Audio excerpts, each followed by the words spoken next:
só um beijinho e tchau. Depois de um dia inteiro de trabalho, um boa noite rápido. Isso quando chegam a tempo de ver o filho acordado. Assim é a rotina de muitos casais que trabalham fora e veem cada vez menos os filhos. Pais que trabalham fora e seus filhos é o tema do programa de hoje.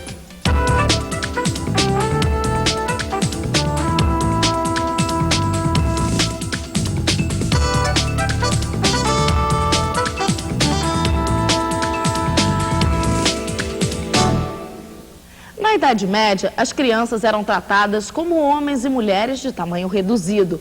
Um exemplo do que na época se considerava educar era levar as crianças para assistir a execuções de criminosos. No século XVII, as crianças começam a ser diferenciadas dos adultos. Hoje, a criança saiu do anonimato e, na verdade, acabou sendo o centro da vida dos casais. Mas a vida moderna, o corre-corre nas grandes cidades, vem fazendo com que os pais busquem formas alternativas de dar carinho aos filhos.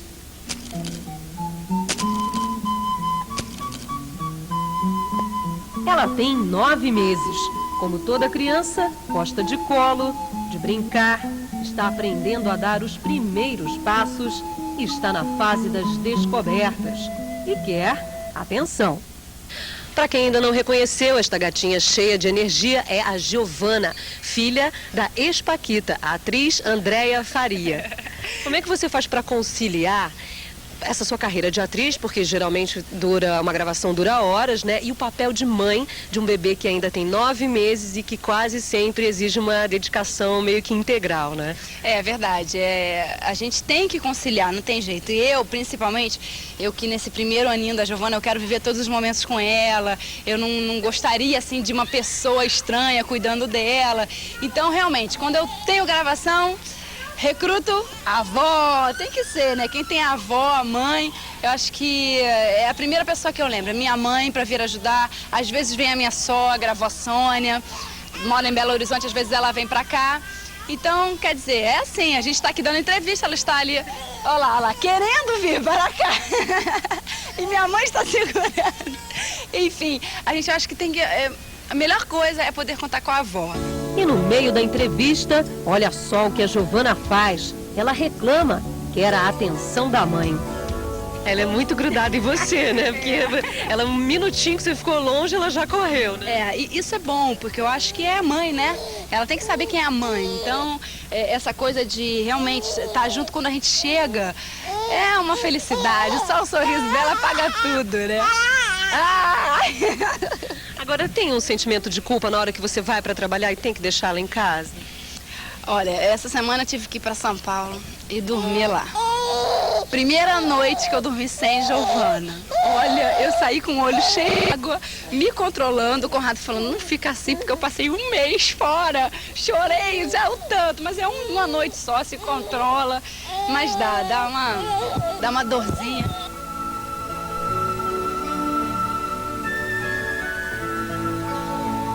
Dá licença, Mentinha, deixa eu dar tchauzinho que ela vai mimir. Tchau, filha. Vai lá, mimir, vovó. Tchau. Dá tchau pra todo mundo. Tchau. Quando você está trabalhando, você é o tipo de mãe que liga várias vezes por dia? Sou. Diga, minha mãe. Eu ligo, mãe, como é que está a Giovana? Comeu tudo, dormiu e tudo. A minha mãe fala, tranquila, não tem problema, pode ficar aí sossegada, que tá correndo tudo bem. Ela falou que teve uma hora que a Giovana fez um suspirinho, fez assim, ai... É a saudade, né, que bate, né? E, ai, minha mãe, não me conte essas coisas.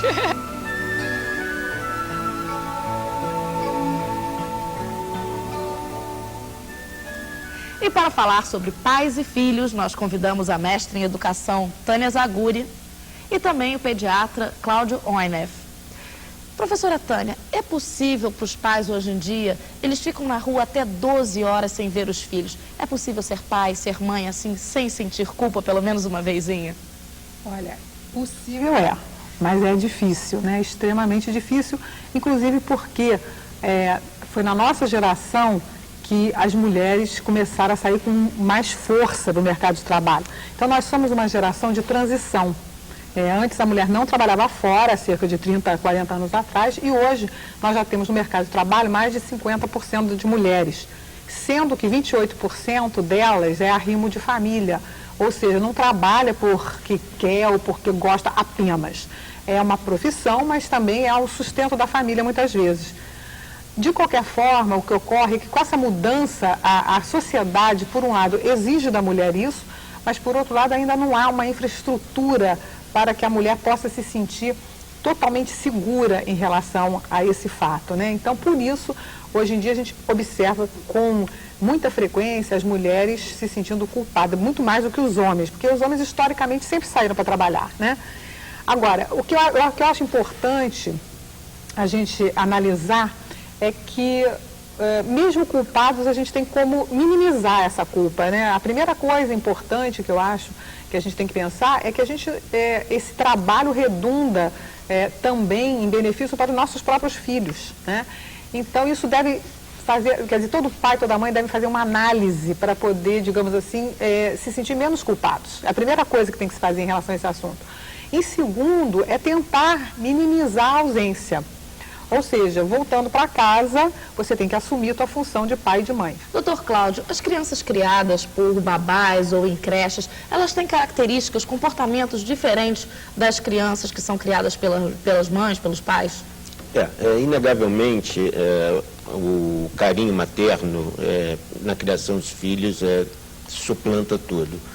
Mas quando a gente coloca em questão a diferença entre uma creche, entre a babá e entre uma própria mãe, isso vai depender das características dessa creche, né? Quer dizer, se for uma creche que tenha um bom número de atendentes e que possam de alguma forma estimular essa criança, quer dizer, e essa criança está em ação o tempo inteiro e não ficar parada, sem ter qualquer tipo de atividade, isso evidentemente vai ser benéfico. Por outro lado, se a gente for ver o lado da babá, a babá, ela é primordial que essa babá tenha um amor por essa criança, quer dizer, que tenha um carinho, que não esteja ali apenas executando um tipo de trabalho. Quer dizer, se for uma babá que está dessa forma estimulando a criança, também a babá vai ser bem importante. E quem pensa que só a mulher se preocupa com a falta de tempo para os filhos? Hoje em dia, muitos pais separados assumem a educação total das crianças, mesmo que elas não sejam tão pequenas assim. É uma família nesse estilo que vamos conhecer agora.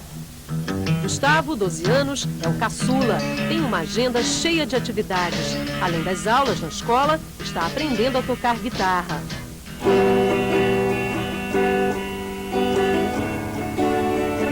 Já teve algum momento assim que você tenha pensado, pô, meu pai não está aqui agora para me ajudar, não tem me dado um tempo, não está com tempo para me falar comigo? Não? Você acha que o tempo que ele te dá atenção tá bom? Suficiente? Numa boa? Felipe, 17 anos, é o irmão do meio. Nas horas vagas, é o baterista oficial da casa.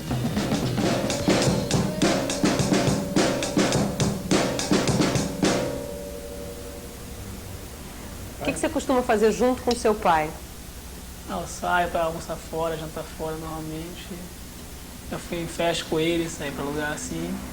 E é isso. Você tem dificuldade de contar alguma coisa para ele? Por exemplo, você está numa fase de adolescente e tal. Você conta, assim, tipo namoro, como é que tá, o que está acontecendo com você na sua escola? Você te conversa esse tipo de coisa? Não, só quando ele pergunta. Você tem vergonha de falar? Não falo, não tenho hábito de falar. Para a banda ficar completa, faltou um integrante, o irmão mais velho, Eduardo, de 19 anos, que não é muito chegado ao estrelato.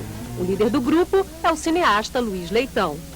O Luiz Leitão é separado há 10 anos e cuida sozinho dos 3 filhos que estão em fases bem diferentes. Como é que você administra o seu tempo para poder se dedicar, dar atenção aos seus filhos? A atenção que eu dou, a maior parte do tempo, por telefone, né? E o pouco tempo que eu tenho com eles é tentar saber o máximo que eles estão fazendo, mostrar interesse no que eles fazem, né? Só que da parte deles não tem muito interesse em que eu mostre esse interesse, né? Não são muito de conversar, não. Você é o tipo de pai que cobra nota, escola, responsabilidade? Eu cobro, mas ao mesmo tempo não sei muito bem como cobrar. Cobro muito isso, mas não sei botar de castigo. Você se acha um bom pai? Eu acho. Acho que a prova é que os três estão comigo até hoje aí. Pelo menos até hoje ninguém fez a menor menção de sair de casa, o que me apavora.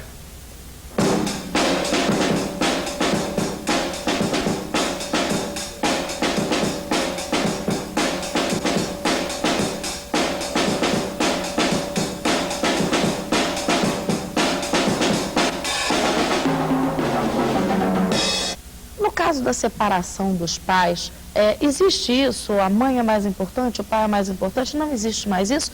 Ou até que idade seria a mãe mais importante, a presença materna para a educação dos filhos? Não, na verdade, os estudos mostram que cada um dos pais tem um papel específico, né? Até na formação da sexualidade da criança, na identificação do gênero, a presença do pai e da mãe são fundamentais, né? Agora, o fato de estarem separados não obrigatoriamente indica que eles estejam ausentes. Então é importante isso. Quem cria é o pai ou quem cria é a mãe, tudo bem. O que é importante é que o casal não evite, não crie formas ou barreiras para que o outro cônjuge possa conviver com a criança, mesmo estando separados. E, infelizmente, isso é uma coisa que acontece muito, né? Às vezes, assim, a vingança contra o ex-cônjuge é evitar a presença mais frequente junto aos filhos. Isso é que deve ser evitado, porque a criança aprende até comportamentos de acordo com o sexo dos pais. Tudo é fundamental para o desenvolvimento harmônico da personalidade e da sexualidade também, né? Colocar as crianças acaba sendo uma saída para muitos pais, colocar a criança em diversas atividades. Balé, natação, judô, informática. Isso é uma boa saída assim, para suprir a ausência dos pais, para que a criança não sinta tanto essa ausência? Bom, é preciso analisar o seguinte, né? Hoje em dia a nossa sociedade caminhou nesse sentido. Antigamente não precisava fazer aula de futebol, aula de vôlei, porque todo mundo saía para a rua e brincava. Hoje a nossa sociedade caminhou nesse sentido, aula disso, aula daquilo, porque as pessoas vivem em cidades grandes, presas em apartamentos. Por outro lado, a complexidade do mundo moderno também exige mais formação dos nossos filhos, saber uma língua, saber computador, né? Trabalhar com computador. Então são necessidades que surgiram. Isso é muito bom, porque, por um lado, a criança fica preparada para um futuro em que o emprego está difícil, a recessão e tudo isso, né? Então, isso é importante. O mercado muito competitivo precisa de pessoas bem preparadas. O que os pais devem tomar cuidado é apenas de não sobrecarregar demais a criança, porque é muito importante a criança poder ser criança algumas horinhas por dia, né? Doutor Cláudio, como pediatra, existem pais que não têm tempo nem para levar a criança ao pediatra, tem que ser a babá para fazer esse tipo de serviço? Isso é bastante comum dentro de um consultório pediátrico. Muito comum chegar a tia ou a avó com um bilhetinho trazido pela mãe, a própria babá que vem com um bilhetinho trazido pela mãe. Isso é ruim? É ruim, sim, porque muitas vezes a impressão que uma avó, que uma tia tem dessa criança não representa exatamente a queixa que a mãe tem em relação à criança. Quer dizer, aquela visão daquela tia, a visão daquela avó, é uma visão muito particular e às vezes não representa o que a mãe quer passar para o pediatra. Dani, como colocar limites nas crianças, quer dizer, com os pais tanto tempo fora de casa? Deve ser uma tarefa difícil até para quem convive com as crianças. Como fazer isso? Bom, primeiro compreendendo que colocar limites faz parte da educação, né? Porque a nossa sociedade, ela tem regras e a criança tem que aprender essas regras. Muitas vezes os pais, quando se sentem muito culpados por estarem ausentes, eles começam a liberar geral, né? Então deixa a criança fazer tudo, que é uma forma que eles acham que estão dando amor, que estão compensando a ausência. Então a primeira coisa é se conscientizar que a gente não tem muito tempo, então tem que fazer bem, né? Trabalhar bem com nossos filhos. Colocar limites pode ser feito até através de um telefone. É importante que a gente entenda que do nascimento até os 7 anos, ela tem o que se chama moralidade da obediência. Ou seja, a criança fica feliz, ela acha que ela está sendo boa se ela obedece pai e mãe. Então nós temos 7 anos para trabalhar nossos filhos em relação à formação moral, à formação ética, ao que é certo, o que é errado, o que pode ou não pode fazer. E às vezes, para isso, basta a pena você acompanhar por telefone. Se tem uma horinha para estar na escola já, tem uma horinha de fazer o trabalho de casa, dá uma ligadinha, não precisa ser todo dia, um dia sim, um dia não, dá uma ligadinha, pede a babá ou a empregada ou a vovó, quem está com a criança, ou chama a própria criança, você já fez seu trabalhinho, amor? Dessa maneira, a criança fica sabendo que, embora a mãe não esteja de corpo presente, ela está pensando nela, ela está tomando conta dela. Então a mãe não está invisível, ela não está presente, mas ela está, né, presente através dessas coisas. Doutor Cláudio, em relação a drogas, como é que os pais que trabalham muito tempo fora, quase não ficam com os filhos, se eles podem notar que os filhos estão começando a beber demais ou a se drogar? Em primeiro lugar, a criança, ela começa a dormir muito, né? Ela dorme durante o dia, ela tem uma sonolência excessiva, é uma criança que fica rebelde, é uma criança desobediente, são crianças que começam a inventar, praticar algum tipo de mentiras, dizer inverdades, o rendimento no colégio cai muito.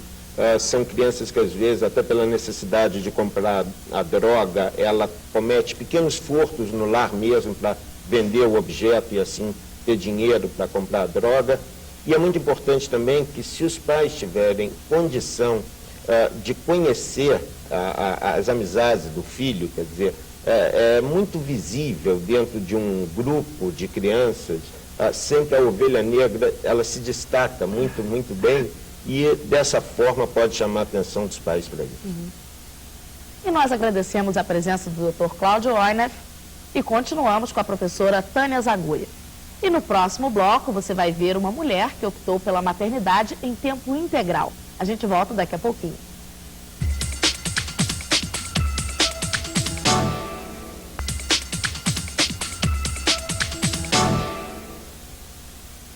Continuamos a falar sobre esta complicada relação entre pais que trabalham fora e seus filhos. E para conversar sobre esse assunto, continua conosco a mestra em educação, Tânia Zaguri, conforme ela me corrigiu, a ênfase na última sílaba, e agora também a psicóloga e terapeuta de família do NEPAD, o Núcleo de Estudos e Pesquisas em Atenção ao Uso de Drogas, Miriam Schenker, não é isso? Isso. E antes de continuarmos o nosso papo, nós vamos conhecer uma mulher que optou pela maternidade em tempo integral. Mirelle Martins, 24 anos, profissão mãe. Mirelle cursava o 2º ano da Faculdade de Direito quando descobriu que estava grávida e resolveu trancar o curso. Quando foi que você chegou à conclusão de que ia ser difícil conciliar criar um filho, continuar fazendo faculdade, investir na sua carreira profissional? Bom, depois que eu soube que eu estava grávida, chegou uma hora que eu ia ter que optar, né, em estar mais tempo com ela e adiantar. Faltavam 2 anos ainda para me formar, e aí eu cheguei à conclusão seguinte, que comer comida ela vai ter a vida inteira, né, para comer arroz com feijão. E na verdade hoje ela só mama o leite materno, que todo mundo sabe que é o leite, que é o alimento ideal para o bebê. Então, como eu não ia poder estar estudando e amamentando ao mesmo tempo, eu decidi optar por estar com ela, amamentando, pelo menos o tempo que fosse necessário ela ter o leite materno, e adiar mais um tempo, se fosse necessário 1 ano, 1 ano e meio, eu não sei ainda quanto tempo eu ainda vou ficar parada. Júlia está com 9 meses, tem dedicação integral da mãe, que ainda está amamentando. Como é que é o planejamento do teu dia a dia com ela? Quanto tempo você dedica mesmo para ficar ali do lado dela? Eu não faço nada, eu sou a mamadeira dela, então eu tenho um tempo integral. Ela acorda de manhã, a gente vai pra praia, passeia no calçadão, e volta e toma um banho, tira um soninho.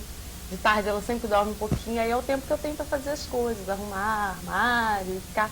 E, quer dizer, na verdade, ela que faz o horário, entendeu? Você se arrepende de ter largado a faculdade? Não, de forma alguma. Eu espero, inclusive, que eu possa ter essa oportunidade de poder parar, de trabalhar o período com os meus próximos filhos, ou próximos, não sei. Você pretende ter mais filhos? Com certeza.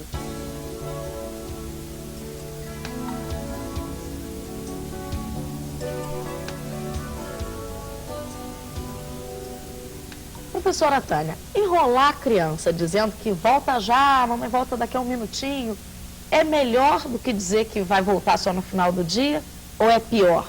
E qual seria a melhor opção? Eu acho que a autenticidade na relação é fundamental para que a criança continue a confiar na gente. Isso é uma coisa muito importante. A mentira passa rápido, a verdade permanece. E se nós, que somos a fonte de segurança dos nossos filhos, mentirmos para eles, evidentemente que eles vão ficar confusos, né, e provavelmente inseguros.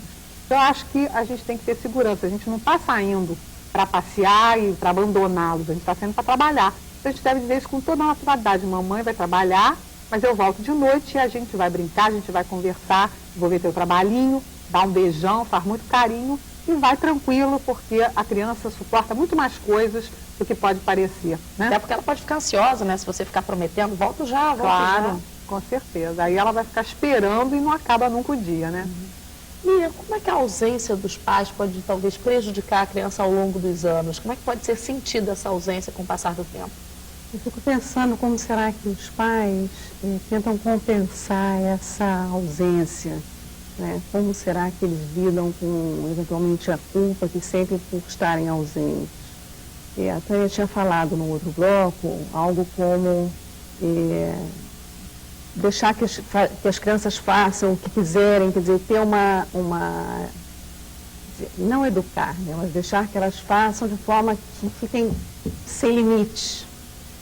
E eu tenho a impressão que criar crianças sem limites, eu acho que essa pode ser uma das consequências da ausência paterna e materna ao longo do desenvolvimento da criança, dá o que a gente costuma ver, os reizinhos, os tiranos, os adultos que não conseguem lidar com os limites e que, se você for olhar um pouquinho mais fundo, são inseguros, têm uma baixa autoestima, porque a autoestima é construída durante a educação, no processo de desenvolvimento da criança, junto às figuras de pai, mãe ou substituto.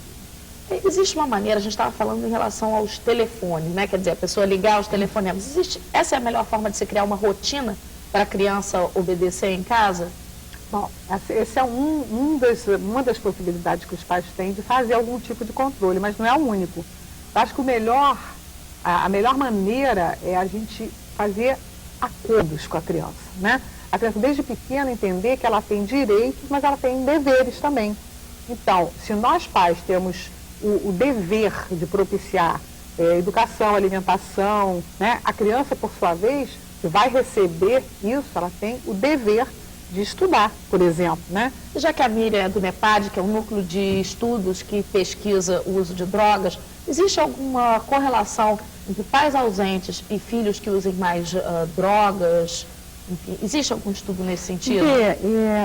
Novamente, a questão não é da quantidade de tempo, quer dizer, ausência versus quantidade de tempo, mas sim qualidade da relação que é estabelecida. E a questão não é que eu vou ficar o dia inteiro com o meu filho, eu posso passar o dia inteiro, como vejo várias famílias que têm um dos pais dentro de casa o dia inteiro, isso não significa que a atenção ou a comunicação é estabelecida entre eles. Então, você pode ter o seu programa de atividades e, quando estiver com o seu filho, com a criança, estar de fato, estar genuinamente, estar a fim de estar com. Essa é uma forma, eu acho, de você ter a tua atenção voltada para o desenvolvimento da tua criança e, portanto, posteriormente não ter dificuldades com o uso abusivo de drogas. E os filhos? O que será que os filhos pensam da ausência dos pais? Mas me diz uma coisa, quando a sua mãe fica muito tempo fora, trabalhando o dia inteiro, você sente saudade dela? Mas eu tenho que dormir com meu pai, se o meu pai te ver e a minha mãe não.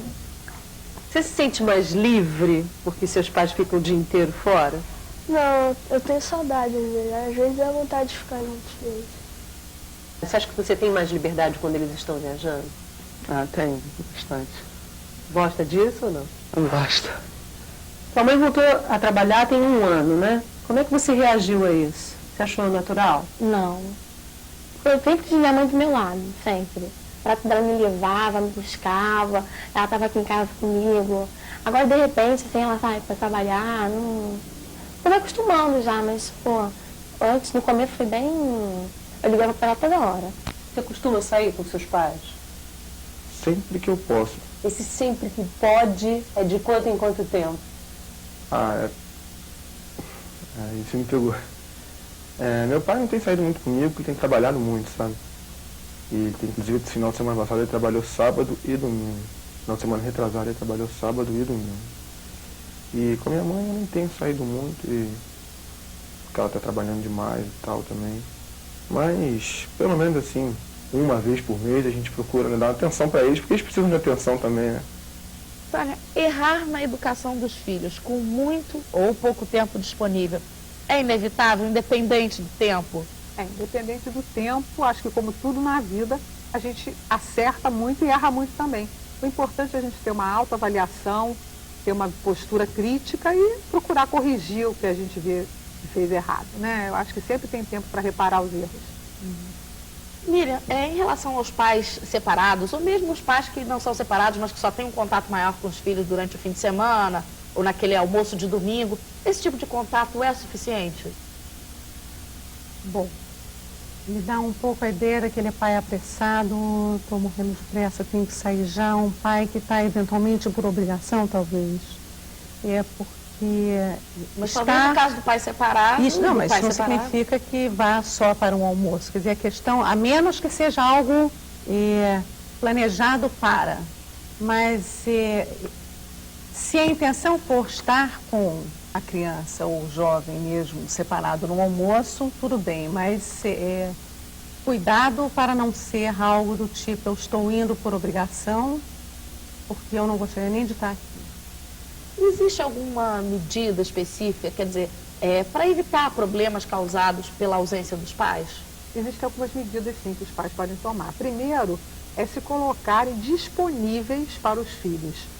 O que não significa ficar o tempo todo obrigatoriamente com eles, brincando com eles, fazendo tudo o que eles querem. Significa estar disponível, estar de olhos abertos, estar atento para as necessidades da criança. Miriam, existe algum tratamento específico para se tratar de problemas que tenham surgido em crianças exatamente pela ausência dos pais? Eu acho que uma das possibilidades da gente pensar é justo uma terapia de família, para a gente tentar conjuntamente ter uma noção ali com aquela família das expectativas, das frustrações, dos acertos, dos erros. O que acontece que aquela família está estruturada, se organizou daquela forma, com pais ausentes e com crianças que se comportam de tal ou qual maneira. Eu acho que essa pode ser uma abordagem, você possa juntar a família numa terapia de família. E nem superproteger, nem abandonar os filhos. Conciliar trabalho e educação pode ser difícil, mas não impossível. O importante é que a criança se sinta amada. Nós agradecemos a presença da professora Tânia Zaguri e também da psicóloga Miriam Schenker. E se você tiver alguma dúvida, alguma sugestão para nos dar, escreva para a gente. O nosso endereço é Avenida Gomes Freire, número 474, Centro, Rio de Janeiro. O CEP é 20.231-011. E o nosso endereço eletrônico, se você quiser nos mandar um e-mail, é osaude@tvebrasil.com.br. E até semana que vem, sempre de olho na saúde. Até lá!